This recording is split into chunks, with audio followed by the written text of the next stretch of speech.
அகிலமெங்கும் உள்ள தமிழ் நேயர்கள் அனைவருக்கும் பரம்பரை ஜோதிடர் உங்கள் மனோ பாலாஜியின் அன்பான வணக்கம். 2026 ஆகஸ்ட் மாதம், இந்த மாதத்தில் மீனராசி அன்பர்களுடைய வாழ்க்கையில் எவ்வளோ பெரிய ஒரு மாற்றங்கள் அப்படின்னா ஒரு முன்னேற்றமான காலம் இந்த நவக்கிரகங்கள் பெயர்ச்சிகளால் உங்களுக்கு ஏற்படக்கூடிய அமைப்பு என்ன அப்படிங்கிறத பற்றி தாங்க இந்த பதிவில் இப்போ நம்ம பார்க்க போகிறோமுங்க. ஃபஸ்ட் டைம் பார்க்குறவங்களா இருந்தீங்கன்னா சப்ஸ்கிரைப் பண்ணி பெல் பட்டன் அழுத்தி ஆல் ஆப்ஷன் கொடுங்க. மீனம் குரு பகவானுடைய ஆதிக்கத்தில் பிறந்தவங்க தான் மீனராசிக்காரர். இந்த மீனராசிக்காரரு ஒரு இடத்துல இருக்க மாட்டாங்க. அங்கே போவாங்க, இங்கே போவாங்க, எதையாவது ஒன்று செஞ்சுட்டே இருப்பாங்க. வீட்டில் சும்மா இருக்கிறது பிடிக்கவே பிடிக்காது. அது மட்டும் கிடையாது, யாராவது தப்பு பண்ணால் கூட ஏன் இப்படி பண்ணுறீங்க அப்படின்னு அன்போடு கேட்கக்கூடியவங்க. சரிங்களா?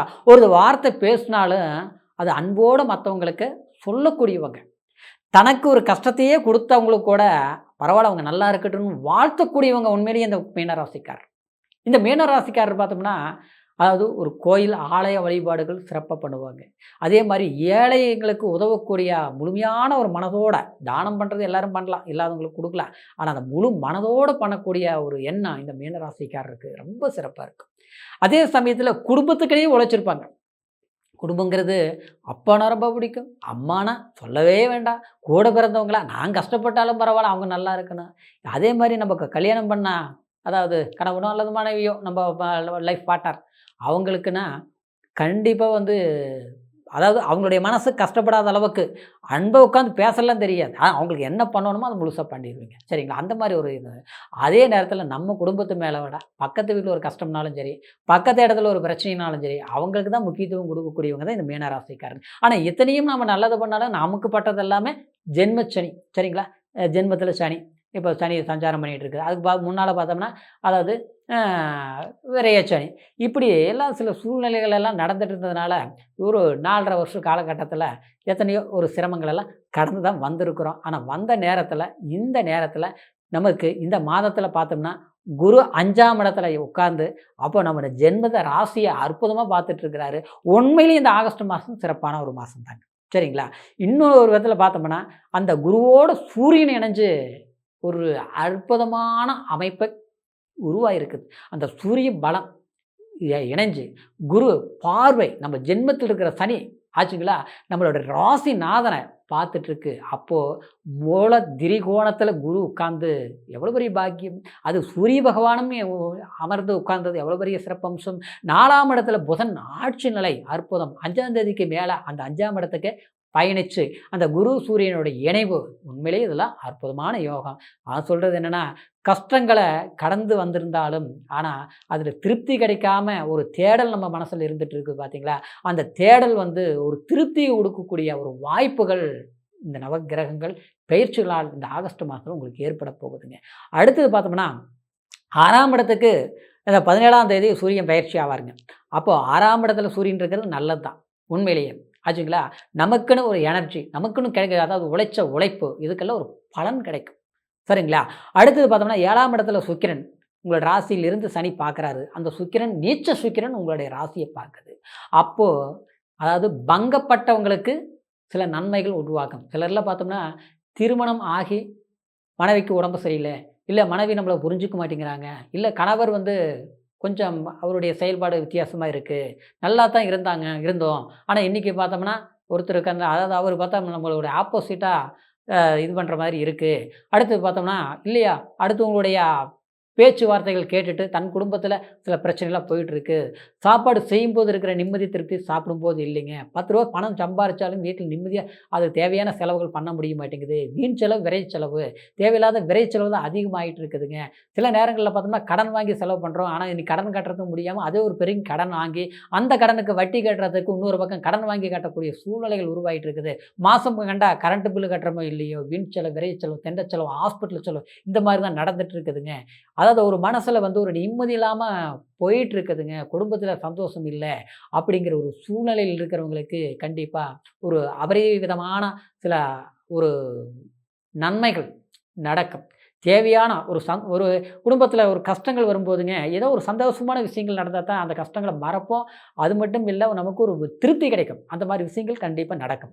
அடுத்து அந்த சனி பார்க்கறதுனால 2 கிரகங்களும் வந்து அதாவது நட்பு பெற்ற கிரகங்கள் தான். அதனால பாதிப்பு இல்ல. அத விட நம்மளுடைய ஜென்மாதிபதி குரு பார்த்தால் கோடி புண்ணியம் உங்களுக்கே தெரியும் இல்லையா? அதாவது குரு பார்த்துருச்சு. அது மூல திரிகோணத்திலிருந்து பார்த்துருச்சு. அதனால அதாவது எவ்வளோ பெரிய ஒரு பாதிப்புகள் இருந்தாலும், நீச்ச குரு பார்த்தாலும், நமக்கு பங்கத்தை ஏற்படுத்தினாலும், அது பாதிப்புகள் இல்லாமல் நன்மைகள் உருவாகக்கூடிய சந்தர்ப்பம் தான். 12ஆம் இடத்துல ராகு இருக்கு. அது எப்பவுமே வந்து இந்த 12ஆம் இடத்துல ராகு இருக்கும்போது, பயணங்கள் எல்லாம் நமக்கு கொஞ்சம் நல்லா இருக்கு.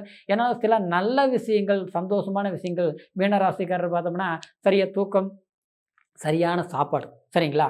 சாப்பிடணும்னு நெனைக்கிற போது கண்டிப்பா அந்த டயத்துல போய் உட்காந்து உங்களால சாப்பிட முடியாது. அப்படியே சாப்பாடு போட்டு வச்சாலும், அந்த நமக்கு நிம்மதியா சாப்பிட முடியாது. ஏதோ ஒரு சில ஒரு மன உளைச்சல்னால அ சரியா சாப்பிட பிடிக்கல. அது பிடிச்ச மாரி சாப்பிட்றதுக்கு எனக்கு விருப்பம் இல்ல. அப்படி பிடிச்ச மாரி சாப்பிடணும்னு நினைக்கக்கூடிய நேரத்தில அது கிடைக்கல. இப்படிதான் ஒரு பிரச்சனைகள். சரிங்களா? இந்த மாரிலாம் கிடைக்கும். அடுத்தது பார்த்தோம்னா, சுகங்களை அனுபவிக்கிறதுல தடைகள் இருந்துட்டுருக்கு. சரிங்களா? எந்த ஒரு சந்தோஷம், ஒரு நிம்மதி, ஒரு வீட்லயும் நிம்மதி இல்ல, வேலையிலயும் நிம்மதி இல்ல. ஒரு வெளியில போய் எங்கேயாவது ஒரு கடையில உட்காந்துட்டு இருக்கிற போது கூட இருக்கிற நிம்மதி வீட்லயும் இல்லைங்கிற மாதிரி, அதாவது அந்த மாரி ஒரு சூழ்நிலை தான் நீங்க கடந்து வந்துட்டுருக்கிறீங்க. ஆனா, அந்த நிம்மதி கிடைக்கிறதுக்கு உண்டான வாய்ப்புகள் இந்த மாதம் இருக்கு. அந்த மாரி ஒரு நல்ல விஷயங்கள் நடக்கும். அதே மாரி திருமணம் ஆகாதவங்களுக்கு திருமண வாக்கியங்கள் கண்டிப்பா கைகூடி வரும். தைரியமா இருங்க. எனக்கு 40 வயசு ஆச்சு. ஒரு உதாரணத்துக்கு சொல்றேங்க. 40 வயசு ஆயிருச்சு. கல்யாணம் ஆகல. பொண்ணு அமையல, இல்ல மாப்பிள்ளையே அமையல. வாழ்க்கை நடக்குமாங்கிற சந்தேகமா இருக்குது அப்படிங்கிறவங்களுக்கு கூட இந்த நேரத்தில ஒரு வாய்ப்புகள் அமைஞ்சு வந்துரும். அந்த அளவுக்கு கிரக பாக்கியங்கள் நல்லா இருக்கு. ஏன்னா, சனி பகவானும் நமக்கு ஜென்மத்தில் இருக்கக்கூடிய சனி வக்ரத்தில் இருக்கிறதுனால, இது ஒரு அற்புதமான ஒரு வாய்ப்புகளா தான் பார்க்கப்படுதுங்க. சரிங்களா? ஆக மொத்தத்தில உங்களுடைய 6ஆம் இடத்துல கேது பகவான் சஞ்சாரம் பண்றது, அது ஒண்ணும் தவறு கிடையாது. கடன், நோய், வம்பு, வழக்கு, பிரச்சனை எத்தனை இருந்தாலும் அது சரியா ஈஸியா முடிஞ்சிரும். உறவு ரீதியில இருக்கக்கூடிய சங்கடம், சலிப்புகளும் கண்டிப்பா மனமாற்றம் அடைஞ்சிரும்.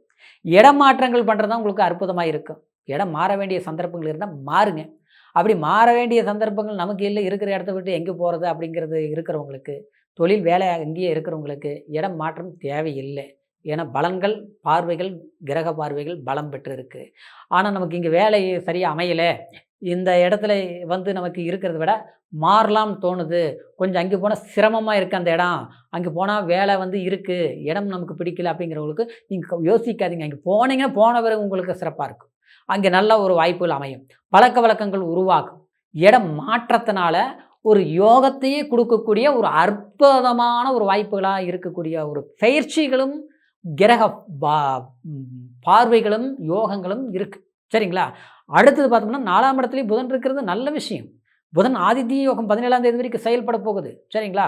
இப்படிலாம் பார்க்கும்போது சிறு சிறு நமக்கு இந்த மாதத்தில தடைகளும், இடையூறுகளும் இருந்தாலும், அந்த தடைகளைய விட நமக்கு நன்மைகள், அப்ப அந்த தடைகள சரிப்படுத்திக்கிட்டு, அடுத்த வாய்ப்புக்கு போகக்கூடிய ஒரு வாய்ப்புகளும் நம்ம அமையிறது அதிகமா இருக்கிறதுனால, கஷ்டத்த பத்தி நினைக்க வேண்டாங்க. சரிங்களா? அதே மாதிரி அ நீங்க வணங்கக்கூடிய சில விஷயங்கள் வந்து, அதாவது மெயின் 5ஆம் இடத்துல குரு சஞ்சாரம் பண்ணுறதுனாலே, பக்கத்தில் இருக்கிற அதாவது தட்சிணாமூர்த்தி கோயிலுக்கு, சிவன் வழிபாட்டுக்கும் அல்லது குலதெய்வ வழிபாடு 3ல ஏதாவது ஒண்ணு பண்ணுங்க. அடுத்தது பார்த்தோம்னா, உங்களுக்கு முருகர வழி வணங்குறது இந்த காலகட்டத்தில கொஞ்சம் நல்லது. இந்த மாசத்தில. ஏதோ மாசம் பிறப்புலயே ஒரு முருகர் கோயிலுக்கு போய் சாமி கும்பிட்டு வாங்க. நம்ம பழனியே போகணும், திருச்செந்தூரே போகணும் அப்படின்னா, வாய்ப்பு இருந்தா போயிட்டு வாங்க. அப்படி இல்லாத பட்சத்துக்கு பக்கத்தில இருக்கிற முருகர் கோயிலுக்கு போய் வணங்கிட்டு வாங்க. சரிங்களா? சனி வக்ர நிலையில இருக்கிறதுனால, நம்மளுடைய லாக் எடுத்துவிட்ட மாரி. சரிங்களா? ஒரு டேம் தண்ணி அப்படியே லாக் பண்ணி வச்சு திடீர்னு திறந்து விட்டா எப்படி அப்படியே சீறி பாயுதோ, அந்த மாரி நம்மளுடைய மனசுல அதாவது பிடிச்சவங்களோட ஒரு நட்பு பிரிஞ்சிருக்கிறது, நினைச்சவங்களோட ஒரு அன்பான ஒரு உள்ளத்த புரிஞ்சுக்க முடியாம நம்மள வெறுப்பாக்குறது, இந்த மாரிலாம் சில பிரச்சனை சிலருக்குலாம் நடந்துட்டுருக்கும். ஒரு நல்ல ஃப்ரெண்ட்ஷிப் இருப்போம். திடீர்னு பார்த்தா புரிஞ்சுக்க மாட்டாங்க. தேவையில்லாம அப்படியே நம்மள வெறுப்பாங்க. ஆனா அதே நமக்கு ஒரு வேதனையா, அதே ஒரு கஷ்டத்திலேயே நம்ம கஷ்டப்பட்டுட்டு இருப்போம். இந்த மாரிலாம் இருக்குது பார்த்தீங்களா? அதெல்லாம் சரியாகக்கூடிய ஒரு நேரம் தான்னு நான் சொல்றேன். ஏன்னா, நாம நல்லவங்க தான். ஆனா நம்மள புரிஞ்சுக்காதவங்கள எப்படி நம்ம புரிய வைக்க முடியும்? நம்ம விரும்பி போனா அவங்க இன்னும் ஓடத்தான் பார்ப்பாங்க. இன்னும் அந்தாண்ட தள்ளி தான் போவாங்க. அதுக்கு காரணம் என்னன்னா, சில கிரக பெயர்ச்சிகள் அந்த மாரி இருக்குங்க. சரிங்களா? அதாவது ஒவ்வொருத்தரும் பார்த்தோம்னா, சிலர்லாம் வந்து ஈஸியா பெரிய வித்தியாசங்கள் தெரியும்.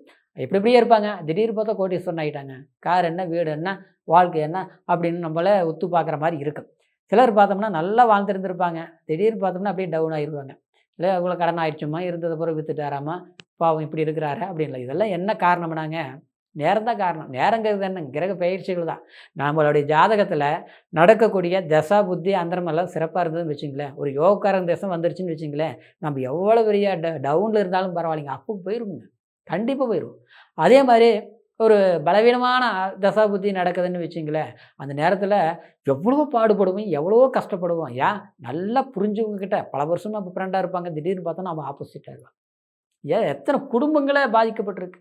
கணவன் மனைவி புரிஞ்சுக்கிறதில்ல, மணவன் கணவனை புரிஞ்சுக்கிறதில்ல, பெத்தவங்களே நம்மள புரிஞ்சுக்க மாட்டாங்க. ஆச்சுங்களா? நம்ம பிள்ளைங்கள நமக்கு பகையாளி, எதிரியா வந்து நிப்பாங்க. சரிங்களா? சொத்து பத்து ஆஸ்தியெல்லாம் இருக்கும். அந்த இடத்துல நாம குடியிருக்க முடியறதில்ல. இடம் மாறி போய் சம்மந்தம் இல்லாத இடத்துல போய் உட்காந்துட்டு இருப்போம். சரிங்களா? இதெல்லாம் என்னன்னா, விதியின் விளையாட்டுங்கிற மாரி. விதிங்கிறது என்ன? நம்மளுடைய பிறப்பு ஜனன ஜாதகத்தில் நடக்கக்கூடிய தசாமைப்புல தான் காரணம். அதனால எது எப்படியோ சரிங்களா? தசா புத்திகள் சாதகமா இருக்கணும். அதுக்கு லக்னத்த பார்த்து தசா புத்திகள் எடுத்துக்கணும். இது கோட்சாரங்கிறது பலன்கள் இதுதான். சரிங்களா? அந்த கோட்சாரம் முழுமையா நமக்கு வேலை செய்யணும்னா, நம்ம தசா புத்தி நல்லா இருக்கணும். அப்போ நம்ம பிறப்பு ஜனன ஜாதகத்த ஒரு முறை செக் பண்ணிக்கோணும். உங்களுடைய ஜாதகத்த நம்மகிட்ட பார்க்கணும்னு நீங்க நெனச்சீங்கன்னா, கீழ இருக்கிற நம்பருக்கு ஃபோன் பண்ணி, உங்க பிறந்த தேதி, பிறந்த நேரம், பிறந்த ஊர் இது மட்டும் நீங்க ஆன்லைன் மூலியமா கூட நீங்க அனுப்புங்க. உங்களுடைய ஜாதகத்த அற்புதமான எந்த தசபுத்தி நடக்குது, எந்த யோகங்கள் நடக்குது, இனி வரக்கூடிய காலம் எந்த டயத்துல எது எப்படி நடக்குங்கிறத நிர்ணயம் பண்ண முடியும். தெரிஞ்சுக்க முடியும். அது நம்ம தசாபுத்தி தான் நம்ம பிறப்பு ஜனன ஜாதகம் தான் அது ஒரு இது. ஏன்னா, அது நம்மளுடைய முகம் பார்க்கும் கண்ணாடி மாரி நம்ம ஜாதகம். ஆச்சுங்களா? அதனால அந்த ஜாதகங்கிறது நம்ம ஜாதகம் பார்த்து டோட்டலா நம்ம லைஃப்ப மாத்திக்கிறதெல்லாம் கிடையாது. நம்ம லைஃப்பை எப்படி கொண்டு போலாங்கிறத கண்டுபிடிக்கிறது தான் அந்த ஜாதகம். அதனால உங்களுடைய ஜாதகம் பார்க்கணும்னு நினைச்சீங்கன்னா, இந்த கீழ இருக்கிற நம்பருக்கு ஃபோன் பண்ணுங்க. ஏதாவது சந்தேகங்கள் இருந்தாலும் ஃபோன் பண்ணி கேட்டுக்கலாங்க. சரிங்களா? மீனராசி அன்பர்களுடைய வாழ்க்கை இந்த ஆகஸ்ட் மாதத்தில் இருந்து இனி வரக்கூடிய காலம் ஒரு அற்புதமான பொன்னான கனவா அமையணும் அப்படிங்கிற ஒரு வாழ்த்துக்களோட மீண்டும் அடுத்த பதிவுல சந்திக்கும் வரைக்கும் நன்றி. வணக்கம்.